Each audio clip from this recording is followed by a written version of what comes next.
Fame doesn't kill slowly, it kills instantly. The world assumes downfalls are long, predictable spirals. Drinking, drugs, scandals, bad decisions, bankruptcies, failed comebacks. But the most brutal collapses aren't gradual. They happen in a moment. One headline, one accusation, one live-streamed mistake, one phone call, one verdict, one viral clip, one betrayal, one diagnosis, one night. And once the moment hits, it doesn't just ruin a career, it rewrites a legacy. People forget that celebrities aren't just famous. They're fragile systems. Agents, managers, lawyers, publicists, stylists, fan bases, brands, studios, networks, platforms. Fame isn't attention. Fame is infrastructure. And infrastructure collapses fast. There is no safety net. There is no grace period. There is no HR department for broken icons.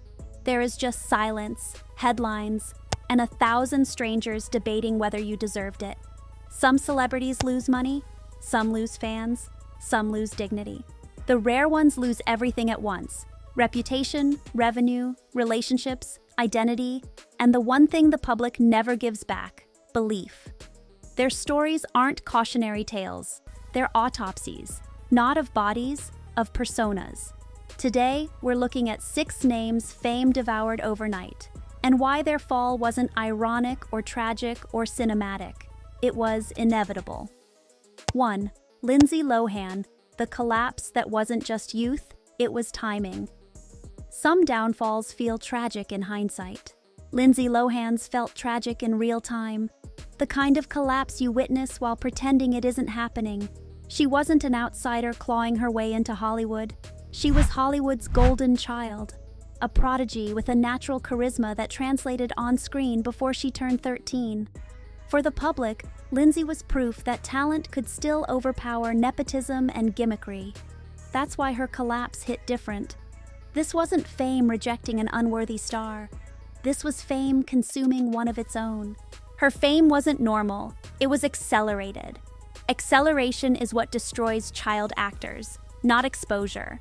One blockbuster becomes 3. 3 become franchises. Franchises become expectations. Expectations become pressure. Pressure becomes identity. By the time Lindsay got old enough to experience adulthood, she was already a brand. Brands don't get adolescence. Brands get markets. Markets don't offer grace. The public loves to blame personal choices. Drinking, drugs, parties, bad friends, bad decisions. As if those things explain anything. They explain very little. The real story was infrastructure collapse. In Hollywood, a star isn't just a performer. They're an ecosystem of managers, handlers, lawyers, studios, agents, parents, advisors, and PR strategists. If even one layer collapses, the star wobbles. If several collapse simultaneously, the star crashes. For Lindsay, the crash wasn't slow. It was sudden. One DUI becomes 2. One missed shoot becomes a pattern. One studio complaint becomes blacklist whispering. Blacklisting in Hollywood is never official. It's the quietest punishment, delivered behind closed doors. The studios don't condemn. They simply stop calling. When the collapse finally became undeniable, the public pretended it was inevitable. But inevitability is a coping mechanism. It made people feel better about watching it happen. Fame turns audiences into spectators. Downfalls turn spectators into jurors. Lindsay's downfall premiered on TMZ and cable news, not on red carpets. That shift, from cultural darling to cultural cautionary tale, happened overnight. The girl who once symbolized Hollywood's optimism became evidence of its cruelty. But the worst part wasn't the scandal. Scandals fade. What doesn't fade is the loss of belief. Belief is the oxygen of fame. It fuels careers, protects reputations, and forgives everything else. Once belief dies, fame suffocates. Lindsay didn't just lose money, roles, or contracts. She lost belief. From the public, from the studios, from Hollywood, and perhaps most brutally, from herself. Her comeback attempts felt like someone trying to rebuild a house after the foundation had been condemned. The talent was still there. The infrastructure wasn't. By the time she stabilized, Hollywood had already replaced her with newer prodigies. Fame is unforgiving that way. It recycles while you heal. The overnight part of her collapse wasn't the scandal or the addiction or the gossip. It was the industry's decision to move on. That decision is invisible until it's final. One day you are the future. The next, you are trivia. That's what makes fame scary. It doesn't need a villain to destroy someone. It just needs time. Lindsay didn't disappear. The industry did. And in that silence, she learned the most expensive lesson of fame. The downfall nobody warns prodigies about. Losing relevance hurts more than losing everything else. 2. Amanda Bynes. When fame steals your identity before you get one. Some collapses happen because fame magnifies bad decisions. Amanda Bynes collapsed because fame arrived before she had a self to withstand it. If Lindsay Lohan represented the tragedy of infrastructure collapse, Amanda represented the tragedy of identity collapse. A child turned into an archetype before she understood what adulthood was supposed to feel like. From the outside, her rise looked effortless. Nickelodeon royalty, a generational talent with comedic instincts rare for adults, let alone teenagers. Improv timing, self-awareness, sharp delivery. She made childhood stardom look sustainable, even healthy. Hollywood seized on that impression. It branded her as the good version of young fame. Squeaky clean, funny, cooperative, bankable. The industry loves prodigies. It loves them more when they can be marketed as proof the system works. But the system never works. It only delays devastation. Amanda's fame wasn't about artistry. It was about function. She functioned as an icon for a generation, a role model for teen audiences, a corporate product for studios, a reassuring narrative for parents watching the Lohan meltdown from afar. When an entire industry hangs expectations on a single person, it doesn't nurture them. It consumes them. Then something subtle happened. Amanda aged. Not dramatically, not controversially, just normally. But normal adulthood was incompatible with the identity Nickelodeon had engineered. Child actors don't get permission to evolve. The audience denies them adolescence. Studios deny them depth. Media denies them complexity. They are trapped in the version of themselves that made the public comfortable. So Amanda tried to do what every healthy adult does. She experimented. She shifted genres. She explored fashion. She questioned her persona. She tried to figure out who she was without the applause. But experimentation looks like chaos when fame never allowed you a baseline. That's where the fracture began. The overnight collapse was psychological before it was public. Fame didn't just give Amanda attention. It confiscated her identity. She became a character on screen, a commodity off screen, and an idea in the public's head. But nowhere in that ecosystem was Amanda Bynes the person. Without a grounded self, the breakdown felt inevitable. Then came the public unraveling: tweets, erratic behavior, mental health crises, conservatorship battles, tabloid surveillance. But the tragedy wasn't in the events. The tragedy was in how quickly the tone shifted. Audiences who once adored her talent now consumed her downfall as entertainment. The same magazines that once titled her the future of Hollywood now documented her collapse with voyeuristic fascination. And that's where the cruelty of fame reveals itself. It rewards prodigies for being exceptional. It punishes them for being human. What Amanda lost overnight wasn't just career momentum. It wasn't even money or opportunity. What she lost was credibility, the belief that she could function in an industry that only values stability when it's profitable. Mental health is not profitable. Identity crises are not profitable. Healing is not profitable. The moment she became complicated, Hollywood evaporated. There is no protocol in the fame economy for a child star rehabilitating an adult self. Therapy can treat symptoms. Conservatorships can manage logistics.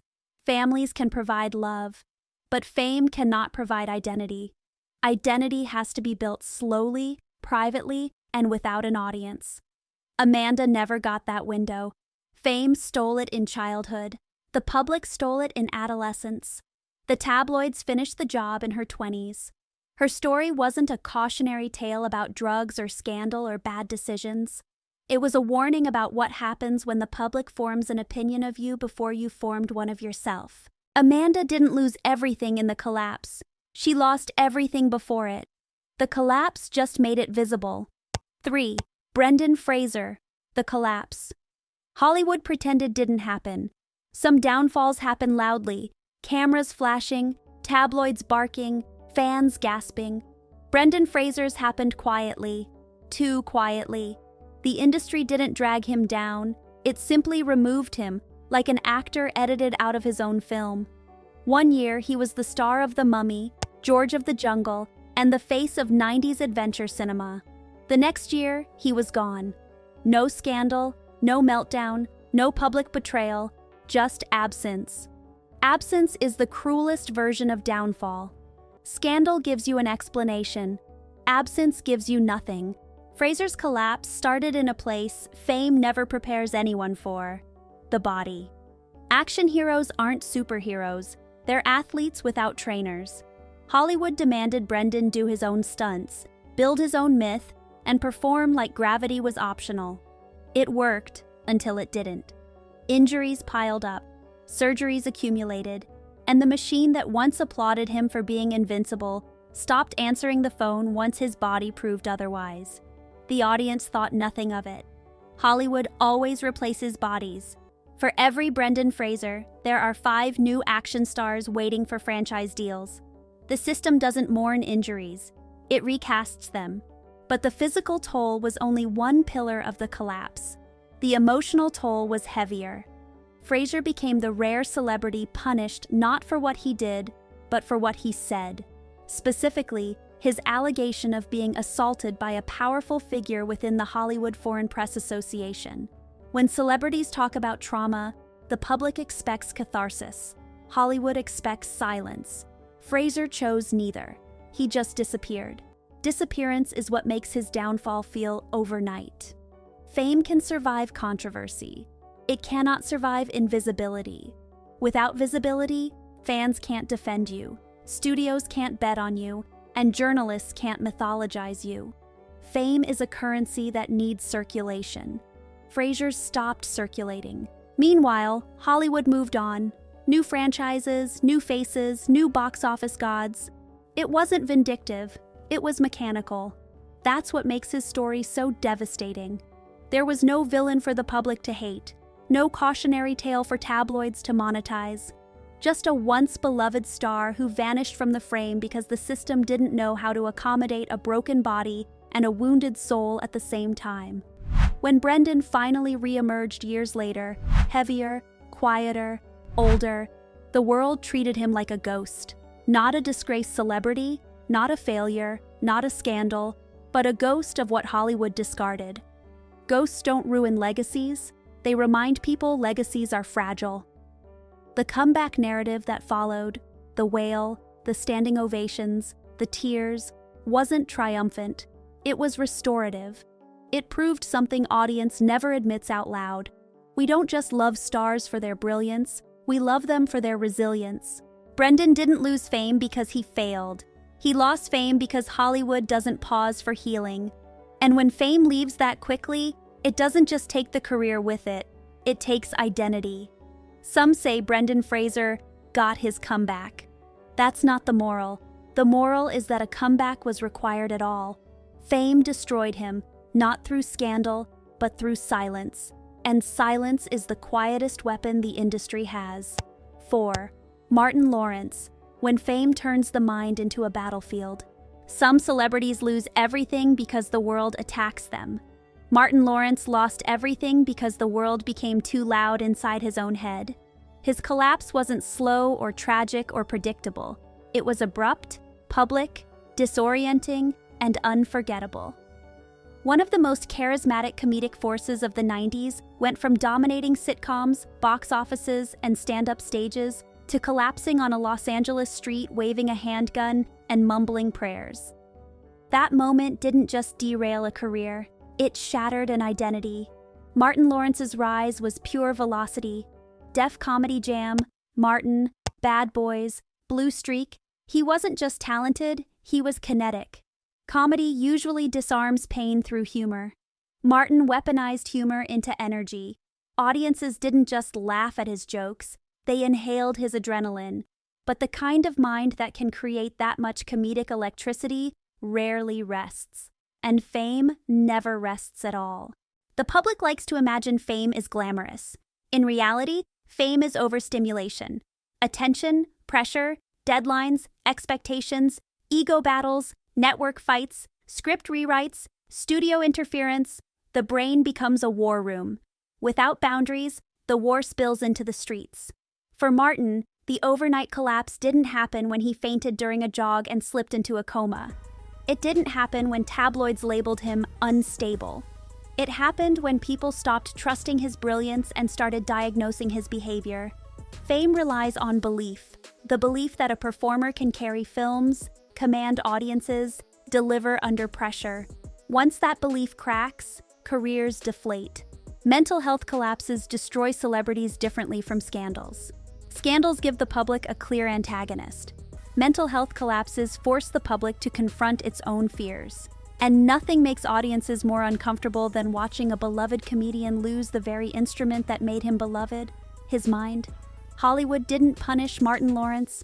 It withdrew, quietly. He was too unpredictable for studios, too risky for networks, and too fragile for franchises. Risk is the only sin the entertainment industry doesn't forgive. You can be controversial, offensive, chaotic, abrasive, arrogant, as long as you're reliable. Reliability is fame's only safety net. Martin couldn't provide it. The collapse felt overnight because the industry moved on overnight. Will Smith kept climbing. Chris Tucker kept climbing. Eddie Murphy already lived in the upper stratosphere. The comedic throne Martin once seemed destined to inherit got redistributed. Fame doesn't wait for recovery. Recovery is private. Fame is impatient. Years later, the Bad Boys sequels gave glimpses of the old electricity, but the feverish kinetic genius of the 90s never returned. And maybe that's the real tragedy. Not that fame destroyed Martin Lawrence, but that it destroyed the version of him audiences expected. The public rarely mourns the celebrity. It mourns the persona. What the world finally understood, too late, is that the mind isn't built for unfiltered attention. Fame amplifies voices around you until the voice inside you can't compete. Once that internal voice breaks, everything else collapses. Martin didn't fall because he was weak. He fell because fame doesn't let strong minds rest. It turns them into battlegrounds, and when a battleground collapses, it collapses overnight. 5. Chris Brown, when a single moment rewrites an entire legacy. Most fame collapses feel tragic. Chris Brown's felt violent, not in spectacle, but in speed. There are artists who build a career for decades before the world turns on them. Chris Brown built one in 3 years. 3 years of hits, awards, magazine covers, movie roles, Nike endorsements, Disney Channel approval, teen idol credibility, and the rare cross-demographic appeal that made him feel like a successor to the kind of superstardom America no longer produces. Then, one night happened. One story, one crime, one photograph, one news cycle. People love to claim it wasn't overnight, but that's only because they remember the aftermath. Fame collapses don't operate on aftermath. They operate on perception. And perception flipped instantly. The audience didn't just withdraw support, it withdrew belief. Belief is the oxygen of pop stardom. Without it, talent suffocates.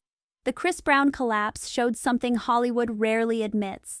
The public doesn't punish scandals. It punishes contradictions. Chris wasn't just famous. He was beloved as the good kid archetype. Charming, wholesome, charismatic, a new generation performer with old-school talent. The scandal didn't just show violence. It shattered an archetype. Archetypes are harder to resurrect than careers. For Brown, the overnight destruction didn't come from studios or networks or award shows. It came from the public. That's what makes his collapse psychologically brutal. Institutional punishment is transactional. Public punishment is existential. When the public turns against you, it rewrites the past. Success becomes deception. Talent becomes manipulation. The audience assumes they misread you the entire time. Fame amplifies success. Infamy amplifies betrayal. There's another layer to his downfall: the industry's hypocrisy. Hollywood forgives almost everything if the math works. Scandals are evaluated like business risks, not moral failures. If a star remains profitable, the machine adjusts. If a star becomes toxic PR, the machine ejects. Chris Brown became uninsurable overnight. Brands vanished, venues canceled, collaborations dissolved. Award shows revoked invitations. The system didn't moralize, it just optimized. What made Chris Brown's collapse stick wasn't just the crime, it was the timing. He fell in the era when the internet evolved from entertainment platform into judgment machine. Twitter, blogs, paparazzi sites, YouTube commentary, early cancel culture. The digital public sphere was learning how to coordinate outrage at scale. The speed of destruction wasn't new. The machinery of destruction was. Fame also changed him in the aftermath. Downfalls don't just harm reputations, they mutate identities. Chris Brown transformed from prodigy, pariah, survivor, villain, cult favorite, cautionary case study. The psychological toll of being hated publicly is rarely discussed. Fame rewards performance. Infamy demands self-defense. The difference corrodes the self. The most horrifying part of his collapse wasn't what he lost financially. Money replenishes. It wasn't what he lost professionally. Opportunities eventually resurfaced. What he lost was the future that once seemed inevitable. He was supposed to become a generational pop monument, the kind of artist culture crowns once per decade. That version of Chris Brown no longer exists. Not because he couldn't achieve it, because the public refused to allow it. Overnight collapses aren't about career death, they're about narrative death. Once a narrative dies, legacy becomes salvage work. Brown's legacy will never be about his voice, his dancing, or his discography. It will be about the night that rewrote everything else. The collapse also taught the industry something it hates confronting. Fame is not a shield. It is a magnifier. It magnifies brilliance. It magnifies failures. It magnifies violence. It magnifies consequences. But above all, it magnifies fragility. And fragility doesn't negotiate. People love to debate whether Chris Brown recovered. That's the wrong question. Careers can recover, art can recover, fan bases can recover, but innocence, especially public innocence, has no recovery pathway. Once the public decides your origin story was a lie, it never gives you back the version of yourself fame once promised.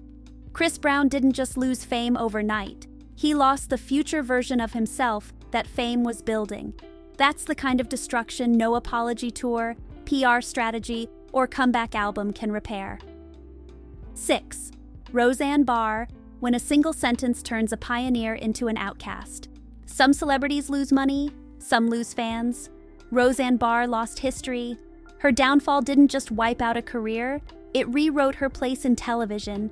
That's what makes her collapse so brutal, so fast, and so irreversible.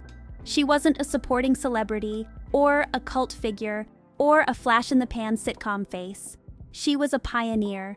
Roseanne defined an era of American working-class storytelling. She built a sitcom empire out of discomfort, realism, and a comedy voice that didn't ask for permission. For a time, she felt untouchable. But nothing in fame is untouchable, especially reputational trust. Trust is a currency more volatile than money and more fragile than celebrity. For decades, Roseanne was a symbol, not a perfect symbol, not a glamorous symbol, but a cultural one. Her show represented messy families, flawed parents, economic struggle, sarcasm as survival, and humor as coping. America didn't just watch Roseanne, it felt seen by it. Then came the reboot. The reboot was supposed to be victory, proof that legacies can return, that culture can crave a voice long after it vanishes, that relevance can be resurrected. And for a brief window, it was. The ratings were massive. The nostalgia landed. The characters still worked. It felt like Roseanne had done the impossible, outlived her era, and adapted to a new one. Then came a tweet. Not a scandal, not a lawsuit, not a crime, not an arrest, just a tweet. One sentence, sent in public, interpreted in public, punished in public, and overnight, the same industry that once crowned her a pioneer declared her radioactive. The show wasn't suspended, it wasn't paused, it wasn't retooled, it was erased, canceled with corporate precision, contracts dissolved, credits stripped, rebranding initiated. The sitcom that bore her name returned without her. That's the part of the collapse people don't talk about. It wasn't just the public that rejected her. Hollywood rejected her legacy, and Hollywood rarely destroys legacies. It prefers repackaging them. Roseanne's collapse was different because the mechanism wasn't scandal management, it was cultural expulsion.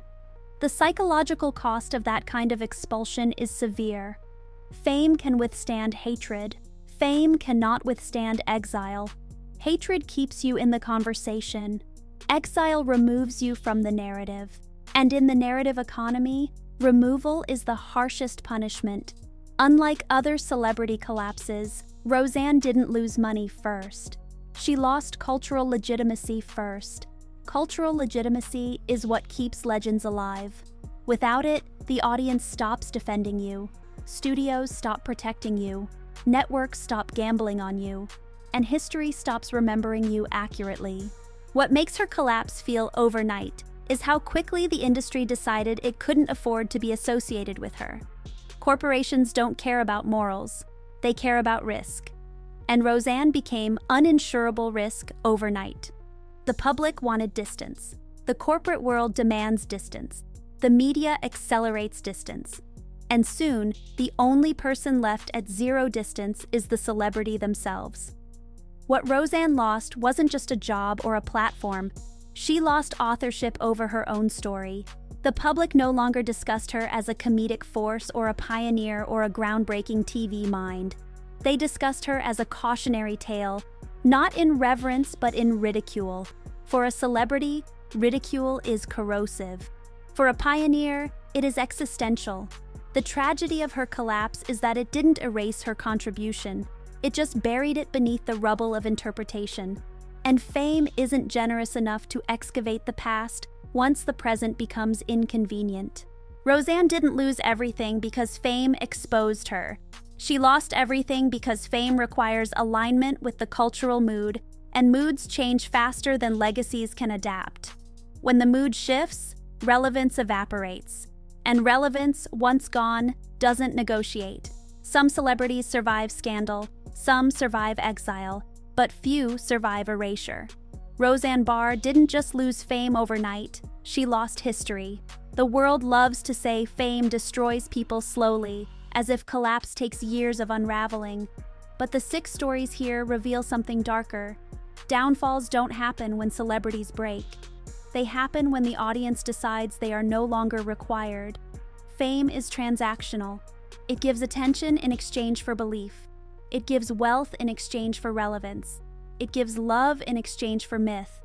But the moment the exchange stops paying off, the contract dissolves. Not in courtrooms, in headlines, in silence, in the quiet decision to look away. That's why overnight collapses feel violent. Overnight isn't literal time. Overnight is the speed at which the public withdraws permission. Permission to be forgiven. Permission to be admired. Permission to return. Permission to exist.